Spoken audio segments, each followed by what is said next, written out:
Bismillahirrahmanirrahim. Assalamualaikum warahmatullahi wabarakatuh. Alhamdulillah wa syukrillah wa la hawla wa la quwata illa billahil aliyil azim. Assalatu wassalamu ala asyrafil anbiya'i wal mursalin wa ala alihi wa sahbihi ajmain. Selamat pagi, salam sejahtera untuk kita semua, salam kebajikan. Sebagai pengantar, hari tempat lahir saya sebetulnya namanya Bure. Sarawakku ada di sini dan ini Danau Matano. Nah, saya sering mengatakan gini, saya lahir di satu tempat namanya Bure yang sampai hari ini belum ada di Google Map. Tapi alhamdulillah dengan karunia Allah Subhanahu wa taala, tentunya dengan kerja keras dan doa yang tulus, sampai hari ini saya mengatakan diri saya telah melampaui 4 benua. Jadi saya sudah berjalan-jalan, diberi kesempatan oleh Allah Subhanahu wa taala untuk menikmati ilmu pengetahuan di tempat-tempat lain di dunia ini, dan saya katakan di 4 benua. Jadi lahir di tempat yang tak nampak di Google Map, tapi alhamdulillah sudah melampaui 4 benua. Bahkan sebetulnya orang tua saya itu lupa kapan saya lahir. Jadi tanggal lahir saya itu nggak jelas. Itu dipasang-pasang aja tahunnya. Lalu kemudian setelah itu di SMP saya numpang di rumah tokoh agama Kristen. Di situ saya belajar bertanggung jawab, belajar menghargai orang lain tanpa melihat apa dia, dari mana dia, dan bagaimanapun dia. Dan justru tokoh agama ini mengajarkan saya toleransi yang sangat baik. Sehingga hari ini saya punya teman banyak dengan latar belakang agama yang lain, dan saya punya prinsip bahwa sejak tahun 80-an saya sudah punya pemahaman bahwa sesungguhnya satu prinsip yang harus dipegang, setiap orang itu harus mengatakan pada dirinya bahwa agamanya lah yang terbaik, dan tidak boleh menghalangi orang lain mengatakan agamanya dia juga yang paling baik. Jadi kalau orang Islam boleh mengatakan agama Islam adalah yang terbaik, boleh, silahkan. Dan jangan beragama Islam kalau tidak menganggap bahwa agama Islam itu yang terbaik buat Anda. Tetapi jangan pernah salahkan orang lain ketika dia mengatakan, oh tidak, saya agama Kristen yang paling baik. Oh silahkan, itu silahkan saja. Dan kita saling menghargai, tapi setiap orang harus menganggap bahwa agamanya lah yang paling benar. Tapi tidak menyalahkan dan apalagi menjelek-jelekan agama lain. Saya mulai belajar di situ. Lalu kemudian saya di SMA di Sarawako, ada satu yang di bawah yang harus dipegang, bahwa tidak ada satu orang pun yang bisa memilih mau lahir di mana dan dari mana, itu takdir. Lalu setiap orang dapat berusaha untuk hidup di mana-mana dan bagaimana hidupnya. Jadi ketika orang terlahir di kampung itu bukan pilihan dia, itu adalah takdirnya. Tetapi namun demikian Allah tidak pernah melarang dia untuk berusaha untuk bisa berpindah dari zona nyaman di kampung, lalu kemudian mencoba melangkahkan kaki untuk mencari zona-zona nyaman lainnya. Ketika kita pindah dari satu zona nyaman pertama ke yang berikutnya, pasti di yang berikutnya itu awalnya tidak nyaman. Namun demikian manusia diberikan kemampuan, kekuatan oleh Allah untuk beradaptasi sehingga dia bisa menciptakan kenyamanan pada zona yang baru itu. Morning, actually you have only 2 choices. Jadi setiap pagi Anda hanya punya 2 pilihan. The first one, continue your sleep with your dreams. Silahkan lanjutkan bersama mimpi-mimpimu. And the second one is, yang kedua adalah wake up early in the morning.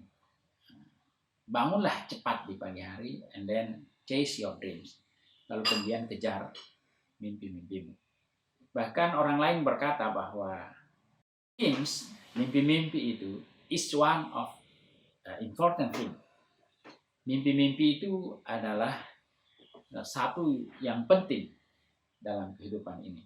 But the most important things, yang paling penting itu adalah how can you chase your dreams? How can you do your dreams? Bagaimana Anda bisa mengejar mimpi-mimpimu dan bagaimana Anda bisa mengerjakan mimpi-mimpi itu. Jadi mimpi itu penting sekali, tetapi lebih penting lagi di atasnya adalah mengejar mimpi. Soekarno mengatakan gini, gantungkan cita-citamu setinggi langit, sebab kalaupun jatuh dari langit, kamu masih akan singgah di bintang. Coba kalau cita-cita kita itu hanya setinggi bintang, maka kita akan jatuh lalu kemudian langsung terkapar di bumi. Istilah saya itu dega harapan. Tidak ada harapan, karena mimpi itu terlalu rendah. Makanya kalau saya mengajar, saya sering bertanya pada anak-anak, kau mau jadi apa? Oh, saya cuma mau jadi guru. Nah, karena waktu itu saya di IKIP mengajar awalnya, saya bilang sebetulnya boleh Anda bermimpi jadi guru, tapi sesungguhnya kalau Anda mau bermimpi jadi dosen, bahkan jadi rektor, enggak masalah. Enggak masalah. Kalau Anda bermimpi jadi dosen, jatuh sedikit kan jadi guru. Tapi kalau Anda hanya bermimpi jadi guru, jatuh dari guru entah jadi apa. Gitu loh. Jadi mimpi itu saya sangat setuju dengan prinsipnya Pak Soekarno. Gantungkan cita-citamu setinggi langit, karena kalau kamu jatuh, kamu masih akan singgah di bintang. Dan bintang pun itu tinggi dan gemerlapan, indah. Itu gambarannya bintang. Bintang di langit itu gemerlapan, indah. Jadi masih indah. Masih indah. Orang bijak mengatakan jangan pernah takut membuat langkah pertama, sebab tidak akan pernah ada langkah 1000 tanpa diawali dengan langkah pertama. Jadi jangan pernah takut memulai, jangan pernah takut untuk bisa meninggalkan zona nyaman. Karena zona nyaman yang kita nikmati hari ini sebetulnya itu kita katakan enak, nyaman karena kita sudah terbiasa dengan nyaman. Dan memang sangat berat langkah kita untuk mau meninggalkan keadaan yang nyaman itu. Sehingga saya sering mengatakan kepada anak-anak khususnya alumni perguruan tinggi, Anda kalau mau sarjana lalu kemudian hanya mau menjadi honorer, ngapain kuliah? Penderitaan yang kemudian akan berakhir pada kesengsaraan. Kenapa begitu? Karena ketika orang menjadi honorer, dimanapun dia jadi honorer, dia akan menjadi nyaman di tempat itu. Dan susah sekali untuk meninggalkan itu. Maka akanlah prinsip, daripada nggak punya pekerjaan, mending seperti ini. Kalau Prof. Yohanes Surya mengatakan gini, jika engkau di persimpangan jalan, jangan pilih salah satu jalan hanya karena itu jalan mudah, tetapi di ujung jalan sana tidak ada harapan. Lebih baik memilih jalan yang kelihatannya agak sulit, tetapi di ujung jalan itu ada masa depan. Jadi kalau kita mau memilih, mau lewat kiri atau lewat kanan, kelihatannya kiri itu mulus jalannya, tapi kita tahu bahwa memang yang mulus itu, tapi di ujung jalan yang mulus itu ada jurang di sana. Oh, jangan pernah lewat sana. Karena Anda salah-salah, jembatannya roboh, itu Anda bisa terjerumus ke jurang. Tetapi mungkin jalannya hanya jalan setapak atau apa, tapi di ujung jalan sana ada masa depan, ada kota yang besar, ada tambang, dan seterusnya.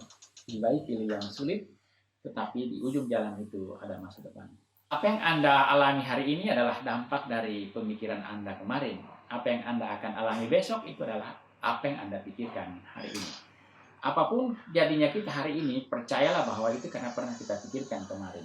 Kalau Anda pernah jadi sarjana, misalnya hari ini, itu karena pernah memang Anda berpikir jadi sarjana. Nggak ada orang nggak pernah mikir jadi sarjana, tiba-tiba sarjana. Apa yang Anda pikirkan kemarin, itulah Anda hari ini. Dan kalau Anda mau memperbaiki masa depan Anda, pikirkan masa depan itu.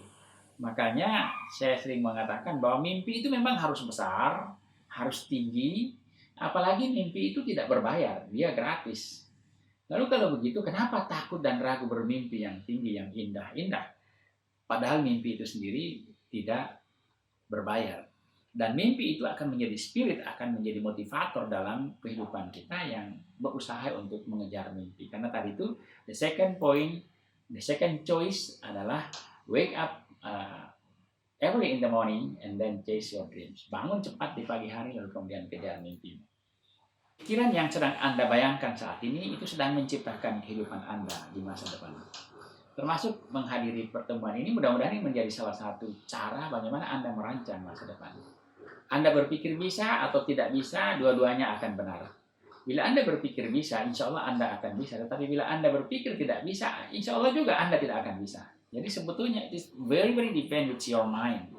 So that's why you have to design your mind. Sebenarnya future itu not by accident. Ya, jadi masa depan itu bukan sesuatu yang tiba-tiba, but the future is by design. Ya, jadi masa depan itu harus direncanakan, harus didesain. Kita harus merencanakannya. Dan Allah memang menyuruh kita untuk merencanakan itu. Kemudian ya, at the end ya kita harus percaya bahwa itu adalah keputusan Allah, dan Allah itu selalu memberikan keputusan yang terbaik buat hambanya. Tak ada yang dapat menghentikan orang yang bermental positif untuk mencapai tujuannya. Sebaliknya, tidak ada satupun di dunia ini yang dapat membantu seseorang yang sudah berniat atau bermental negatif. Semua orang mempunyai potensi kekuatan pikiran, tetapi tak semua tahu dan mampu mengaktifkan untuk mendapatkan manfaat yang luar biasa dari pikiran. Saya kira ketika Allah berkata, a'udzubillahi minasyaitonirrajim, wa idz qala rabbuka lil malaika inni ja'ilun fil ardi khalifah. Jadi dan pada saat itu malaikat sedikit memberikan dalam tanda petik protes, dan lalu kemudian Allah menunjukkan kepada malaikat bahwa memang manusia itu punya kelebihan, karena Adam mampu menjelaskan alam, terutama apa yang ada di bumi, mulai dari makhluk kecil sampai makhluk besar, makhluk bersel satu sampai bersel banyak, bahkan sampai keluar angkasa. Itulah potensi otak. Jadi sesungguhnya justru Allah itu memberikan yang ilmunya sedikit itu melalui otak manusia. Nah, otak kita itu punya kurang lebih 100 miliar jaringan, dan itu sayang sekali yang dimanfaatkan itu untuk orang-orang hari ini sepintar apapun, itu menurut para ahli baru sekitar 0 sampai 6%. Paling tinggi 10%. Jadi Habibie itu memang cerdas, tapi baru 10% dari kekuatan otaknya yang dia mampu laksanakan.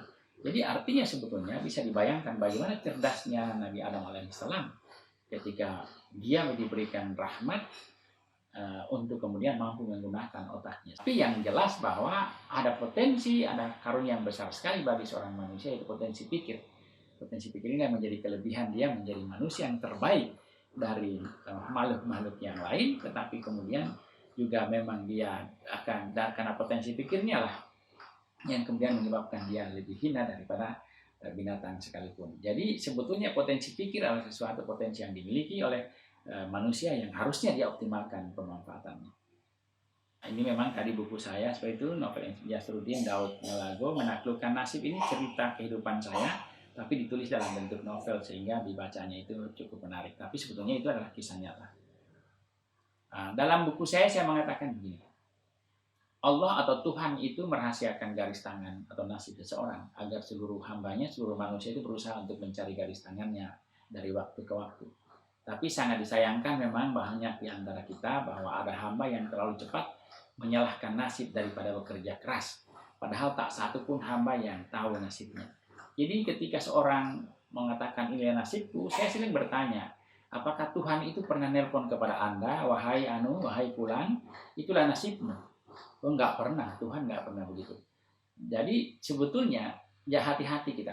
Kalau terlalu cepat menyalahkan nasib, jangan-jangan kita menyalahkan Allah gitu. Padahal sebenarnya Allah itu menyuruh kita untuk berupaya dan bekerja keras.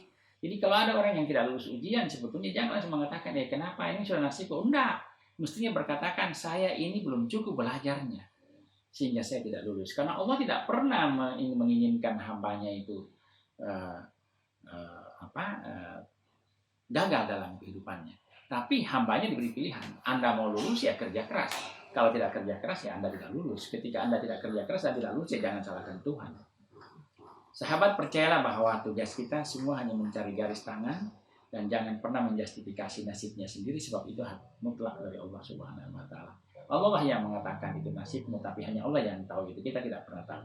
Oleh sebab itu kerja kita lah usaha dan usaha. Billahi taufiq wal hidayah. Wassalamualaikum warahmatullahi wabarakatuh.